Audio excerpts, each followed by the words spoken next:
So when the USS Enterprise was destroyed in Star Trek III The Search for Spock, it was like the death of a good friend. The Enterprise was more than a ship. It was like another character on the series and in the original series movies. The ship was already getting on in years. It was due to be decommissioned. And Captain Kirk pulled the old gal out of mothballs, stealing the ship in one of my favourite moments from Star Trek history. The iconic escape from space dock and being chased by the brand new state-of-the-art USS Excelsior. Scotty, of course, had been reassigned there to work on the new transwarp drive. Transwarp! That's Borg technology, I hear you say. Borg technology from the future.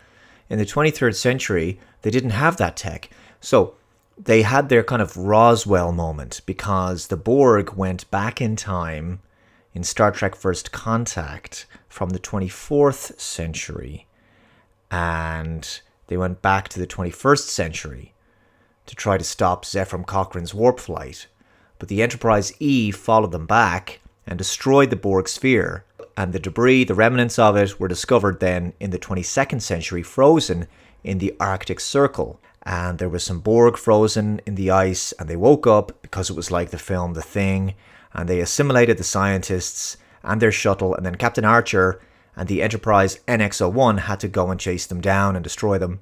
But then later, Starfleet took the remaining Borg tech from the sphere crash site, which included their transwarp system, which they spent 100 years reverse engineering, and then they put that engine in the new Excelsior prototype transwarp drive. Now, I just made that up, but it sounds good, but it's probably not canon, but it should be. So anyway, Kirk reluctantly sacrifices his beloved ship to kill the Klingons and save himself and his crew so they can beam down to the Genesis planet to rescue Spock, because he loved his friend. And he says to McCoy, "My God, Bones, what have I done?" And Bones says, "What you had to do, what you always do. Turn death into a fighting chance to live." It sounds more like Alex Jones. What a great line and a profound moment. Very poignant. Now contrast that poetry of that whole sequence and the meaning and the emotion behind the destruction of the Enterprise NCC 1701 refit to the utterly meaningless, empty, pew pew pew, explosion-filled, unnecessary destruction of the Kelvin timeline Enterprise from Star Trek Beyond. Also the third movie in this particular timeline as well. The destruction of this Enterprise is actually kind of hard for me to watch in this film. Now, it's a very well done action sequence. It's a great spaceship crash landing scene. Some great set piece action. It's very well done. But it's so utterly awful to watch the Enterprise so completely picked apart and savaged in this brutal manner. And it's almost gratuitous, actually. The destruction of the Enterprise in Star Trek III The Search for Spock has resonance to it. It has weight. It was done to serve the story, and it feels organic to the story. But the destruction of the Enterprise in Star Trek Beyond is done more for shock value, to raise the stakes, basically. The saucer lands on the planet, where the main bad guy, Kral, played by Idris Elba, is waiting for them, and he wants to take the crew prisoner.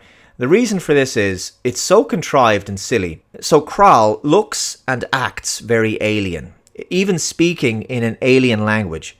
Now, the reason for this is actually to hide a twist, to make the plot seem more interesting, which is that Kral is actually a former Starfleet officer. He used to be Captain Balthazar M. Edison.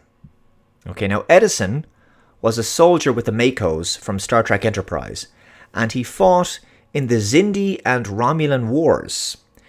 Now, the Xindi conflict wasn't really a conventional war per se. It was fought and resolved by one pre-Federation starship, the Enterprise NX-01, as formerly mentioned, which had a team of Makos.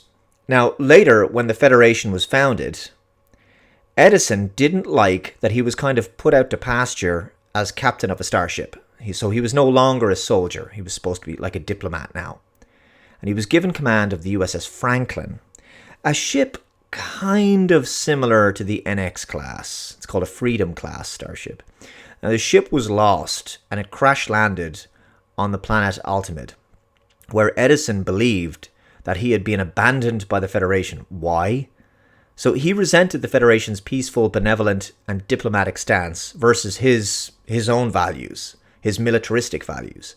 He believed that all of this peace and cooperation ultimately made mankind weak. So the Federation was a weak entity. So for no real reason, he decides he's going to destroy the Federation. Right? It's like Shinzon's motivations in Nemesis. They're very, very weak. So in fiction, there are two very weak motivations for a bad guy. One of them is revenge, and the other is insanity. Okay? And Edison / Kral is motivated basically by both of these. So, now to be fair, revenge can be done very well, as was the case with Khan from Star Trek II: The Wrath of Khan. But unfortunately, over the years, it's become a motivation that is overused and ultimately has become lazy. So what happened to Kral was, or rather I should say Edison, himself and two other fellow officers from the Franklin survived the crash, and they discovered the remnants of an advanced alien race on the planet, and they found their technology, their swarm ships, their swarm soldiers, and also a device that helps them live a long time by draining the life energy of other people. But when this device is used, it turns you into an alien. So Edison started to look like an alien, and then for some reason he just stopped speaking English and started speaking a different language. Why? Well, I think the reason is because Kral is a generic alien bad guy, and he's not really that interesting. And Edison is a character backstory, which I guess the writers thought would be interesting, but it's just too contrived that he would seek revenge on the Federation because of no real strong reason, and then he just sort of goes crazy on this planet and turns into an alien over time because of some alien tech, and then changes his name because reasons and starts speaking an alien language. It's all a bit too unbelievable.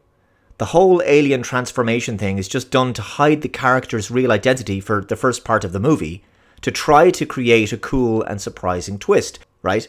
And certainly, while it is an unexpected revelation, it's not really that impressive or shocking. There's no wow factor. It's kind of like the twist in Star Trek Insurrection. The Baku and the Sona are the same race. Okay, who cares? It's not interesting. It's just new information we didn't have before. And it doesn't really make the story any better. This is also the case with Kral. Finding out that he used to be a Starfleet captain called Edison is new information, but it's not all that interesting. Star Trek Beyond is a stock standard Hollywood action movie that just happens to be based in the Star Trek universe. This is the same film with the motorbike action scene and the very conveniently placed Federation starship Franklin just left behind on a planet for the crew to repair and use after the Enterprise was destroyed, and then they use some rock music to disrupt a swarm of drone ships. Now, the crux of the conflict in Star Trek Beyond is actually quite cliched for a Star Trek film in the sense that it's once again basically a revenge story featuring a bad guy with a deadly weapon that he intends to use on the Federation. He's going to attack the gargantuan mini planet-sized space station of Yorktown. So, as you can probably imagine, I really didn't like this movie. And yet, there is a section of the fanbase who claim that this feels like a return to Star Trek's roots, that Star Trek Beyond feels thematically in keeping with a kind of original series story. But I just don't see it. I don't get it. I just see another mindless popcorn action film.